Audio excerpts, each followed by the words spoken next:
Ini cukup berat. Keperawananku hilang karena diperkosa waktu pingsan di jalan. Dan kenyataan hidup tidak selalu merangkul.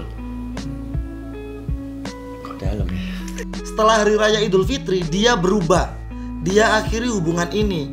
Aku bercerai tepat di hari ulang tahunku. Ini gimana, Cai? Masih salah. Gak tahu Pak, ini Yang gak pilih gimana, cuy? deep banget.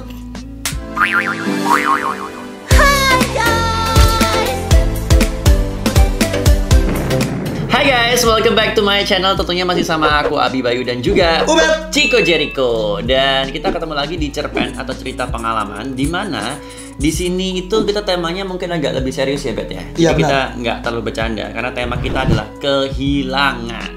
Yes, apalagi di tengah pandemi kayak gini, kehilangan tuh deket banget sama kita. Tuh. Tapi yang jadi satu pertanyaan, kenapa kita syutingnya di atas kasur? Loh, ini bukan kasus sebang kasur. Karena ini kan kita ngomongnya serius gitu kan. Iya, iya. Jadi kita mau lebih nyaman. Jadi ini adalah kasur Royal Exclusive Imperial dari Royal Foam. Ya. Dan ini kita lebih dapat lagi ya, kita akan ceritakan pengalaman-pengalaman kehilangan dari teman-teman. Semoga cerita kali ini akan memberikan sesuatu yang bermanfaat buat kamu. Bisa berhenti? Iya, iya. Oke. Lah, Kita bacakan cerita yang pertama. scoop. Cerita pertama, cerpen. Cerita pengalaman tentang kehilangan. Pas aku kehilangan pekerjaan karena corona, Abi. Aku jadi sadar bahwa pekerjaanku dulu itu punya banyak sekali benefit dan pengalaman berharga yang mungkin tidak akan bisa aku dapetin di tempat lain. Dan memang benar kata orang, sesuatu akan terlihat berharga ketika kita sudah kehilangan. Banyak yang kehilangan kerjaan. Ya, dari pandemik ini sudah secara angka kita belum pasti tahu berapa, cuman dari berita yang aku baca itu memang sudah banyak sekali kerugian dan bahkan ratusan ribu atau jutaan orang di PHK ya. Iya, kalau yang di tempatnya temenku, dia tuh nggak di PHK, cuma gajinya dipotong di bawah 50%, bro. Oh ya benar, karena situasinya memang ya, jadi ada yang shifting, ada yang shift-shiftan, Iya. ada yang dikurangin jam kerjanya. Tapi itu lebih baik sih daripada di PHK. Iya. Karena walaupun seperti saat ini teman-teman kehilangan pekerjaan, untuk cari kerjaan lagi Sulit banget. karena perusahaan itu sudah benar-benar mengurangi budgeting mereka untuk menggaji seseorang ya, apalagi yang baru-baru seperti itu sih. Cuman kita harapannya siapapun yang kalian yang menonton video ini dan mungkin sedang menghadapi kesusahan dalam pekerjaannya, semoga cepat ditemukan solusinya ya. Amin, amin, amin, amin. Hang in there guys. Kehilangan kekasih. Awalnya baik-baik aja, tak ada masalah. Dia orang yang tegas, perhatian, pengertian, pemaaf. Dia penjaga yang baik. Setelah Hari Raya Idul Fitri, dia berubah. Dia akhiri hubungan ini. Mudik niatnya mau minta izin ngelamar aku ke orang tuanya, ternyata disambut dengan penolakan. Iya, hubungan ini tidak direstui. Menurutku itu lebih sakit dari sekedar diselingkuhin. Tapi penerimaan yang ikhlas akan keadaan membuat aku kuat, dan Tuhan Maha Baik mempertemukan aku dengan laki-laki lain walaupun karakternya tidak sebaik dia. Namun penerimaan keluarganya atas aku sungguh-sungguh luar biasa. Aku salut sama dia udah bisa move on, karena nggak gampang ketika seorang dalam hubungannya apalagi ditolak sama keluarganya. Iya, bukan karena ditolak dianya loh ya. Bukan ditolak sama keluarganya, dia bisa move on dan bisa mendapatkan sesuatu yang sekarang semoga ya bahagia terus ya. Amin. Dan buat orang-orang yang memperjuangkan hubungan untuk mendapatkan restu, semoga segera mendapatkan hasil. Amin. Hello, mau cerita tentang rasa kehilangan saya yang gak akan pernah selesai atau sembuh dari rasa menyesal dan sakitnya. Wah, berat. Sampai sekarang berarti ya. Gila. Dulu zaman sekolah dan kuliah, saya tinggal sama orang tua. Karena kegiatan di sekolah dan kampus banyak, jadi jarang banget diam di rumah. Dan saya juga jarang kumpul sama orang tua, apalagi keluarga besar. Dan masa paling buruk di hidup saya terjadi 2 tahun yang lalu, tepatnya saat lulus kuliah. Orang tua mutusin untuk hidup masing-masing. Ya, mereka bercerai dan saya putuskan untuk tinggal sendiri. Hidup sendiri itu nggak mudah. Berjuang untuk diri sendiri juga nggak mudah. dan kenyataan hidup tidak selalu merangkul. Kok dalam ya? Iya. Sebentar, ini berat nih. Iya.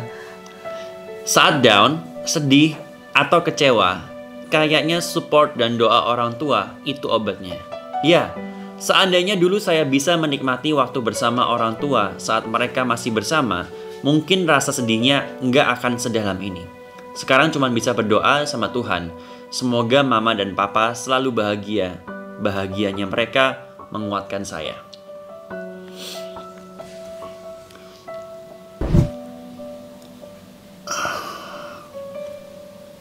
Bro, kamu pernah nggak?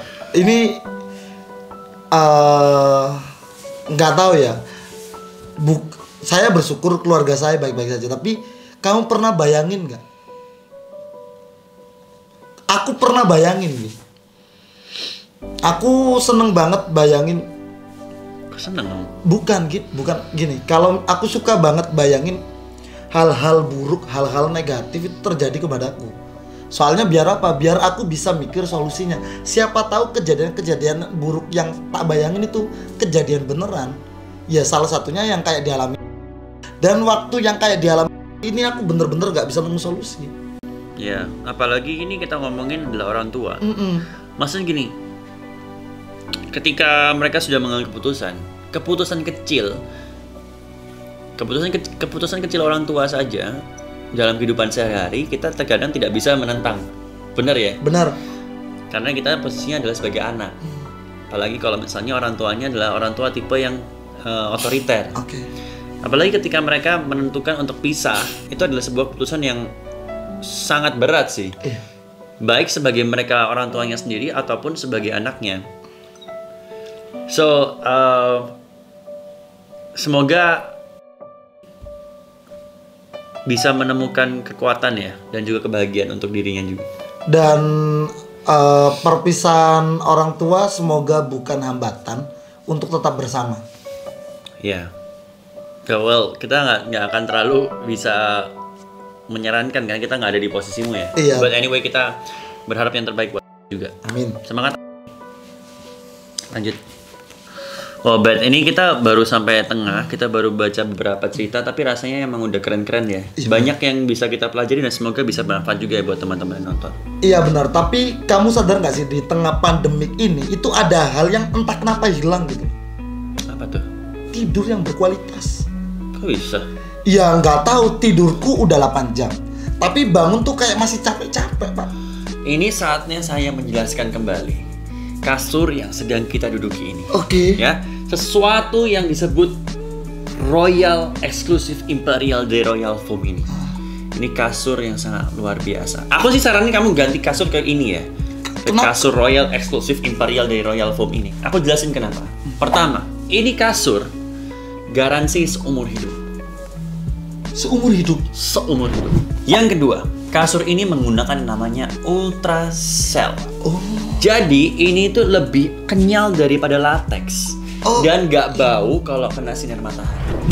Yang ketiga, kalau kasur ini kena api, dia gak akan menyebar dan gak akan kempes. Boom. Yang keempat, ini kasur bahannya itu punya level fatigue yang paling rendah. Jadi kamu nggak akan merasakan pegel-pegel yang seperti kamu ceritakan tadi. Oke. Siap. Ya udah pokoknya kelar syuting ini tak bawa ya. Oh jangan dong. Oh nggak boleh. Iya nggak boleh. Ya udah kita lanjut cerita aja lanjut dulu. ya. Masih banyak yang belum dibaca. Siap. Mau share pengalaman kehilangan ya. Di tahun 2020 ini, aku kehilangan keluarga aku. Aku bercerai tepat di hari ulang tahunku. Anak-anakku dibawa oleh papanya dan aku tidak bisa menemui atau sekadar mendengar kabar mereka lagi. Bertahun-tahun jadi korban KDRT dan berakhir dengan kehilangan anak-anakku. Seharusnya aku sudah gila atau mati bunuh diri sekarang. Tapi Tuhan itu baik. Aku masih diberi kekuatan, langkah demi langkah. Sekarang aku kerja, menabung untuk beli 2 rumah. Nanti jika anak-anakku besar dan cari aku sudah punya rumah untuk aku berikan ke mereka masing-masing 1. Hanya dengan itu aku melampiaskan rasa rinduku pada mereka. Abi Bayu bisa lihat profile pictureku kan? Itu anak-anakku.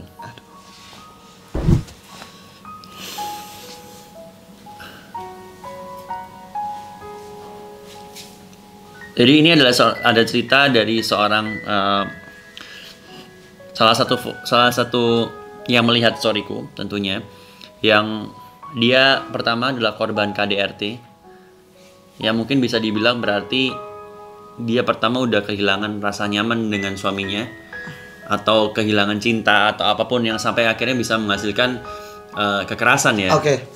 Dan yang kedua dia kehilangan anaknya. Jadi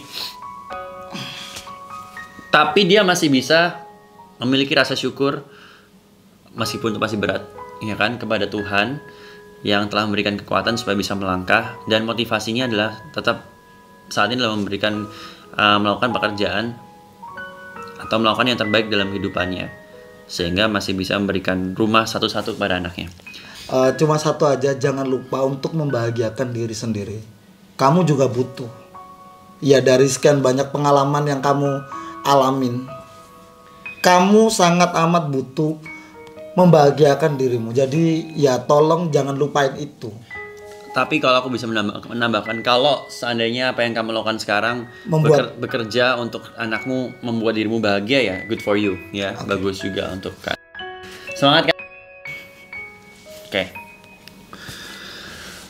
Ini cukup berat dan ini mungkin agak 18 ke atas ya. Keperawananku hilang karena diperkosa waktu pingsan di jalan. Aku taunya pas sudah sadar, sidiku sobek dan penuh darah dan juga dan kemaluku sakit banget dan aku susah berdiri. Tapi begitu sampai rumah, aku nggak berani cerita ke orang tuaku. Singkat cerita, sudah mulai berhasil move on dan nemu cowok yang terima keadaanku. Aku hamil, lalu aku kehilangan anakku pas aku lahiran prematur 7 bulan. Karena aku nggak tahu kalau itu adalah kontraksi palsu yang mengharuskan aku rileks dan nggak membiarkan pembukaan terjadi. I miss her so much, walaupun nggak bisa ketemu karena dia sudah masuk di surga.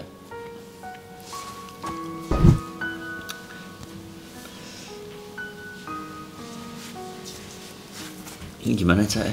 Ngasih saran? Gak tahu Pak, ini yang gapnya gimana cuy? Deep banget. Apakah ya kalau misalnya kita ngasih saran, kamu lebih hati-hati ya. Dia lebih tahu caranya hati-hati. Lanjut, malamku aku pengen cerita soalnya kehilangan. Jadi aku mengalami 2 kali kehilangan yang menurutku buat bingung sendiri juga. Kenapa di umurku yang belasan mendapatkan 2 kali kehilangan besar yang disesali. Ini yang pertama ya. Yang pertama, jadi pas saat aku mau lulus SMP, aku berniat untuk lanjutin cita-cita masuk ke sekolah penerbangan dan udah bersiap untuk semua berkas-berkasnya dan mencoba untuk memenuhi semua syaratnya. Tapi pada awal tahun Januari 2005 aku mengalami kecelakaan motor yang ngebuat paha kiri aku patah, lutut kanan aku retak, dan tangan aku 2 saraf jari kaki aku itu putus. 2 saraf jari kiri. 2 saraf jari kiri aku itu putus. Saat itu aku benar-benar merasa kehilangan fungsi normal dari diriku. Sampai akhirnya aku gak bisa lanjut ke sekolah penerbangan tersebut. Selesai dari kecelakaan itu, untungnya tetap lanjut ujian dan berhasil lulus dari SMP. Cuman dengan posisi kakiku panjang sebelah, mungkin karena pengaruh patah hanya di kaki sebelah, akhirnya aku di situ udah patah semangat dan gak tahu harus lanjutin kemana. Sampai akhirnya orang-orang di sekelilingku motivasi dan ngasih beberapa hal yang buat bangkit. Dan aku memutuskan harus jadi dokter spesialis bedah tulang supaya kedepannya aku bisa rawat tulang patahku ini dan bantuin orang lain di luar sana untuk dimotivasi. Karena aku paham gimana rasanya kehilangan normalnya kaki kita itu gimana. Akhirnya aku masuk SMA, di sana aku menjadi anak yang ambisius. Aku aktif ikut lomba, aktif organisasi, aktif semua hal yang menurutku bisa bantuin aku untuk dapat lolos di sebuah kedokteran. Akhirnya berjalannya waktu sampai pada saat SMA kelas 3, di mana kita mulai harus pilih universitas dan pasti semuanya nyarinya PTN.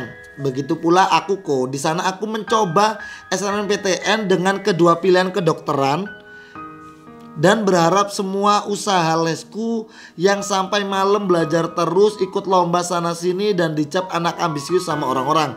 Hingga akhirnya setelah aku finalisasi data SNMPTN dan ternyata aku mengalami error, dimana semua prestasi yang aku masukin itu bener-bener gak ke-input dan aku gak ngerti sampai sekarang kenapa.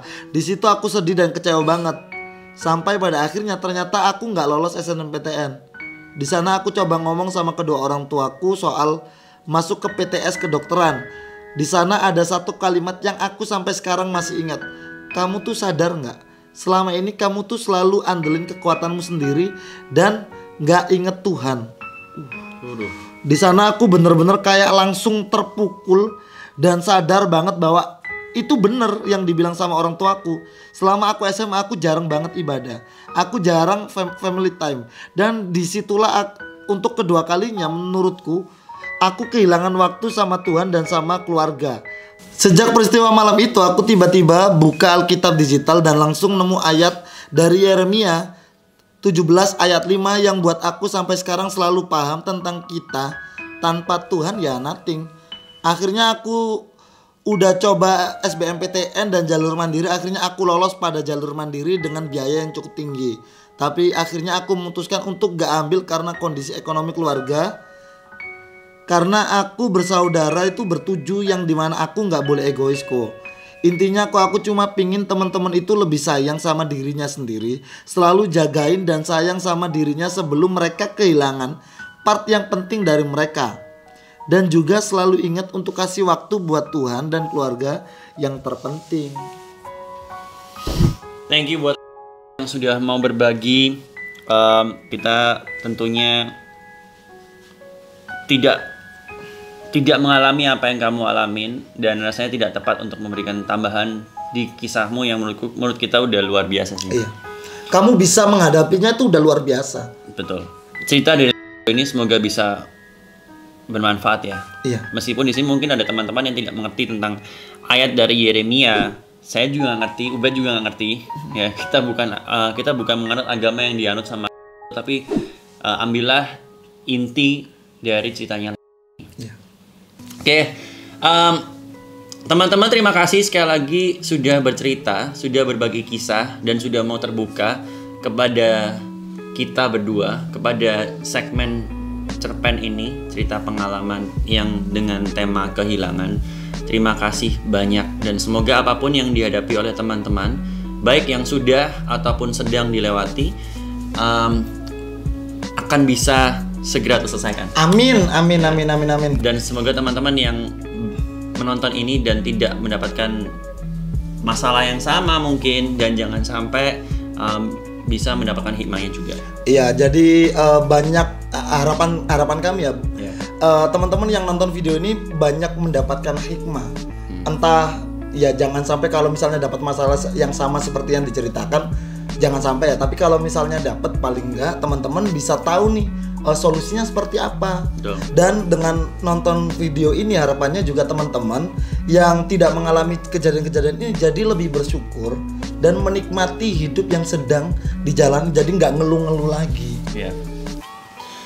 Yaudah, sekian dari kita berdua. Terima kasih sekali lagi buat teman-teman. Terima kasih buat Ubed yang udah menjadi partner bercerita lagi. Dan juga terima kasih untuk kasur Royal eksklusif Imperial dari Royal Foam yang sudah menemani kita malam hari ini. Ini emang lagi malam gitu ya? Iya. Lagi malam ini bercerita, yang memberikan kenyamanan dan juga sudah mensupport video ini. Terima kasih dan sampai jumpa. Ya,